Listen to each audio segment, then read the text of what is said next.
Et bonjour, bonsoir chez vous en Afrique, en Asie, en Europe et partout dans le monde.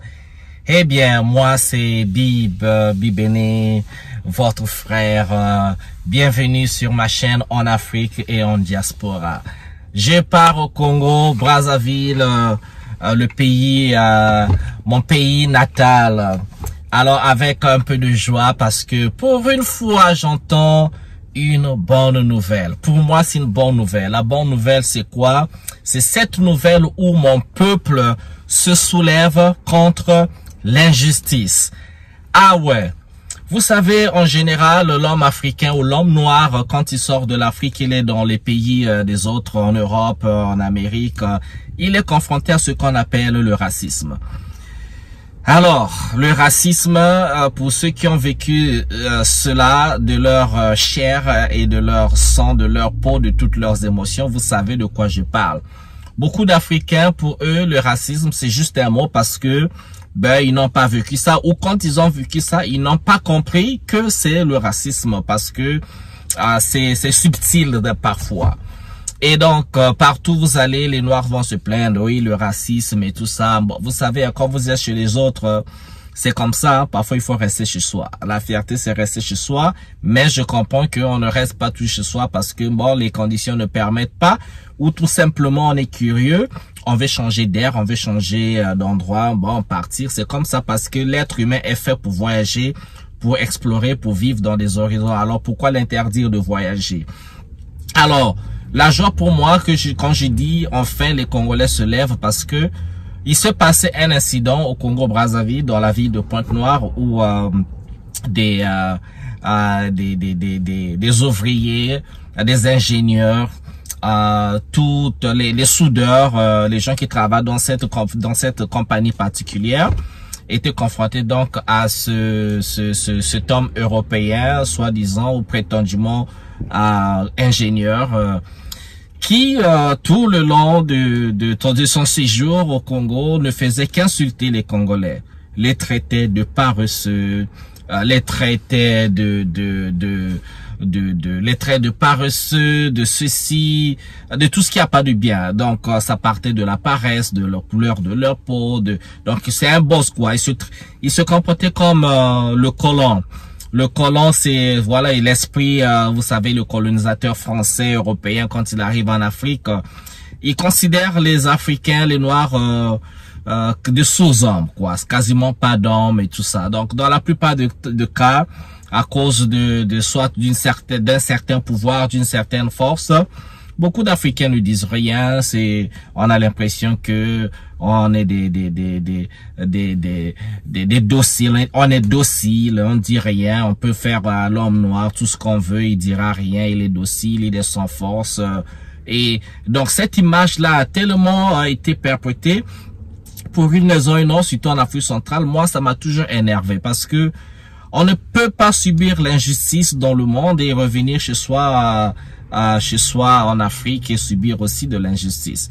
Et donc ce gars-là, pour une fois, cet Européen, ce blanc qui travaille dans cette compagnie, bon, a fini tout simplement par se mettre tout le monde derrière lui, tous les Congolais derrière lui, tous les travailleurs derrière lui. Et voilà, les résultats, c'est quoi? C'est la vidéo qu'on va regarder, les gars. C'est ça le résultat. On regarde la vidéo, puis on revient pour un autre commentaire. À tout de suite. Tu vas insulter tout un peuple congolais. Les Congolais sont des enfoirés, des fainéants. Ndela Yeza, tu repars chez toi. Aujourd'hui, Congolais a décidé de quitter le pays. Voilà.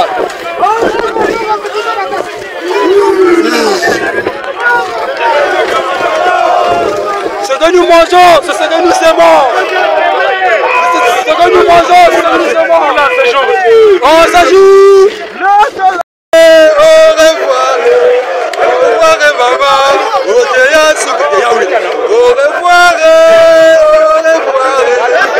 revoir, maman. Au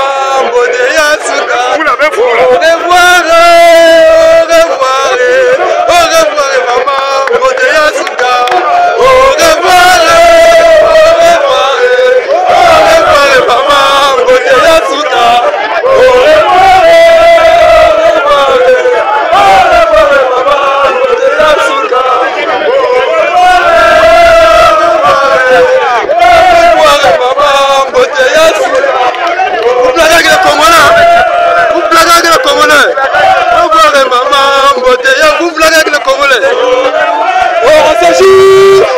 soleil se lève.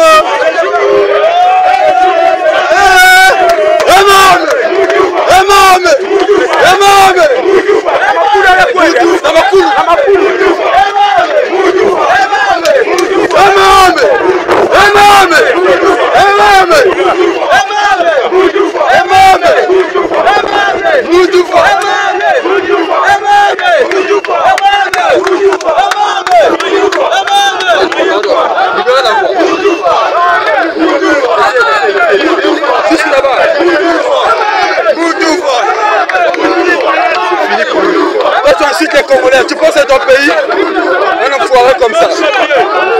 Repars chez toi, un Français comme ça. Un Français, tu vas insulter les Congolais.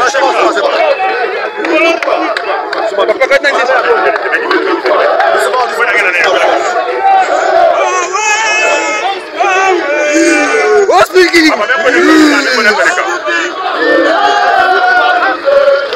Le Congolais va sortir un Français.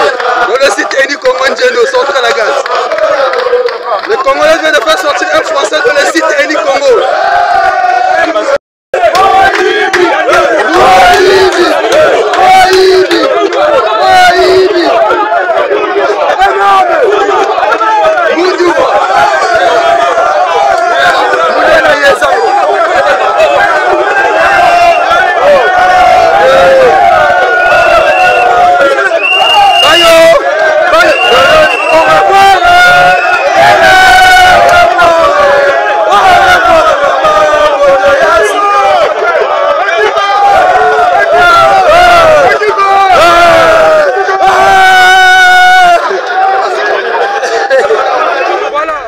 Voilà, c'est donc là la vidéo. On dit Mundela Yeza. Ça c'est en langue, c'est en monokutuba, Mundela Yeza, qui veut dire un blanc pas très intelligent, quoi. Un blanc un peu attardé ou retardé, I don't know, comment on dit ça en français là. Un peu de retard mental, quoi, qui se la pète. Voilà, le complexe de supériorité aussi est une vraie maladie. C'est une vraie maladie. Quand vous arrivez quelque part, vous voyez les gens, vous croyez que vous avez vu des singes. Mais attendez, vous voyez des singes qui parlent, les singes qui marchent, les singes qui conduisent des voitures. Ça, c'est dans quelle planète ça? Si c'est bien, il faut aller dans le film américain, La planète des singes. Comme ça, c'est là-bas que vous allez voir des singes chevauchés, des singes sur des chevaux, des singes en train de, voilà, de parler. Comme ça, vous allez sortir ou embrasser cette illusion-là. Ça fait vraiment bizarre ce qui se passe dans la mentalité d'un raciste, dans la mentalité de quelqu'un qui se soit supérieur. C'est une mentalité, il faut quand même apprécier un moment parce que, tu vois, un raciste, même quand il est analphabète, un gars qui a le complexe de supériorité, même quand il est analphabète, tu le mets devant un Africain qui a des doctorats, des masters, il va toujours penser qu'il est supérieur ou il est plus intelligent que cet Africain, alors qu'il ne sait ni lire ni écrire. Ça, il faut quand même dire, c'est un courage intéressant ça. Et donc, c'est ce qui s'est passé. Moi, pour une fois, je suis fier parce que c'est comme ça que ça devait se passer. Je ne suis pas en train de promouvoir la violence, mais je fais la promotion du respect. Le respect et la justice. Quand je vois toute injustice envers les Noirs, envers qui que ce soit dans le monde, surtout je vais parler de nous les Noirs, nous les Africains dans le monde, je suis jamais d'accord. Et encore, je peux accepter que les gens vous maltraitent chez eux parce que, à la limite, ils sont chez eux. Quand vous allez dans le monde arabe, dans le monde des asiatiques, dans le monde européen, ils sont chez eux. Ils ont le droit de se comporter d'une certaine manière et nous avons le choix de rentrer chez nous. Mais par contre, c'est pas acceptable de toucher la personne, de menacer la personne physiquement, ce n'est pas acceptable. OK? Et toute forme d'injustice, ce n'est pas du tout acceptable. Et quand je le dis, si nous subissons, nous, Africains, ces injustices hors d'Afrique, doit-on accepter les mêmes injustices chez nous? Absolument pas. Absolument pas. Un père de famille, moi, si je suis chez moi, le père de famille, j'ai mes enfants, mais je peux avoir mes voisins comme des invités, n'est-ce pas? mes voisins, ils arrivent, mais par contre, ils arrivent chez moi en tant qu'invités et c'est moi qui leur donne la ligne à conduite. Ça veut dire, je les fais, je leur montre un siège où s'asseoir.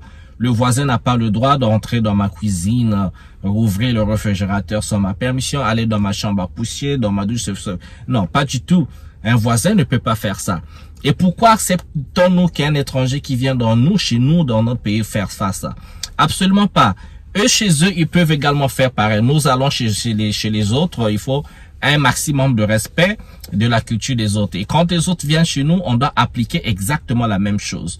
Moi, je n'accepterai jamais chez moi qu'un étranger, quel que soit son statut social, se comporte avec un air hautain, avec beaucoup d'impolitesse. Ça va jamais passer. Et quand je vois mon peuple se soulever, ça me fait de la joie. Parce que regardez le gars, non seulement ça, vous savez, ces travailleurs-là, en sortant du chantier, doivent être fouillés. Leurs sacs doivent être fouillés. Et pour une première fois, ce gars s'est fait fouiller le sac et on a trouvé dans son sac ce qu'il ne devait pas apporter.